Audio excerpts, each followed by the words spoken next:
तो dear students, अभी हम पढ़ेंगे नेक्स्ट। वो आप लोगों के पास है प्रॉपर्टीज ऑफ सॉलिड्स। अभी हमने गैसेस की प्रॉपर्टीज को डिस्कस किया, लिक्विड्स की प्रॉपर्टीज को डिस्कस किया, और अभी हम डिस्कस करेंगे प्रॉपर्टीज ऑफ सॉलिड्स, यानी सॉलिड्स जो ठोस होते हैं उनकी प्रॉपर्टीज को। तो जो सॉलिड स्टेट होती है, तो आप लोग ये देखें कि मॉलिक्यूल्स के दरमियान बिल्कुल फासला नहीं होता।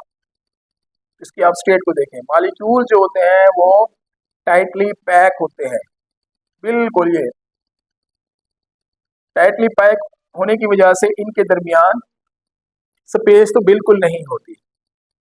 स्पेस बिल्कुल ना होने की वजह से मॉलिक्यूल क्योंकि एक दूसरे के साथ ऐसे टाइटली पैक है, जुड़े हुए हैं, जिसकी वजह से मॉलिक्यूल्स के दरमियान जो फोर्सेस ऑफ अट्रैक्शन है, जो कशिशी कुव्वतें हैं जिनके तहत मॉलिक्यूल आपस में जुड़े होते हैं, जिन्हें आप लोग इंटरमॉलिक्यूलर फोर्स कहते हैं, वो इंटरमॉलिक्यूलर फोर्स बहुत स्ट्रॉन्ग होती है।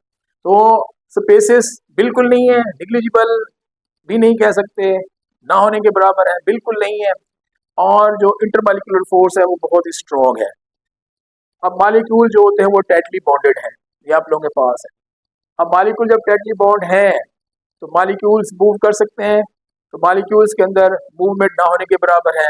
रेट ऑफ डिफ्यूजन जो इसके अंदर होता है, वो रेट ऑफ डिफ्यूजन जो है वो रेट ऑफ डिफ्यूजन निग्लिजिबल है।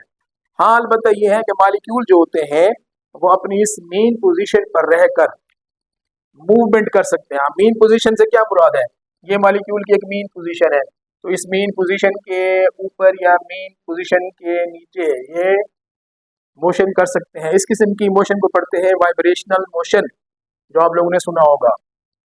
मॉलिक्यूल्स का अपनी मेन पोजीशन पर अपनी हरकत को बार बार दोहराना, इसको पढ़ते हैं वाइब्रेशनल मोशन। मिसाल के तौर पर झूले की मूवमेंट होती है, झूले पर एक बंदा होता है, वो अपनी मेन पोजीशन से ऊपर, फिर दोबारा मेन पोजीशन पर, फिर उसके बाद फिर पीछे, तो इस किस्म की हरकत को पढ़ते हैं वाइब्रेशनल मोशन।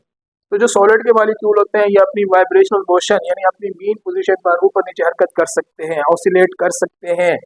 पेंडुलम की मूवमेंट भी इसी की मिसाल है, झूले की जो मिसाल है वो भी इसी की मिसाल है आमतौर पर। लेकिन ये आमतौर पर डिफ्यूज नहीं कर सकते, यानी हरकत नहीं कर सकते जिस तरीके से आप लोगों के पास गैसेस और लिक्विड्स वाले होते हैं आमतौर पर। इसी तरीके से अगर आप गौर से देखें तो इनको आप लोग प्रेस नहीं कर सकते, क्योंकि मॉलिक्यूल टाइटली बॉन्डेड होते हैं, इनकम्प्रेसिबल होते हैं। और डेंसिटीज, अगर आप लोग देखें इसकी डेंसिटी को, तो इनकी जो डेंसिटी होती है, पहले पढ़ा चुका हूँ आप लोगों को कि density is equal to mass over volume. तो डेंसिटी जो है वो डायरेक्टली प्रोपोर्शनल है मास के, और डेंसिटी जो है वो इनवर्सली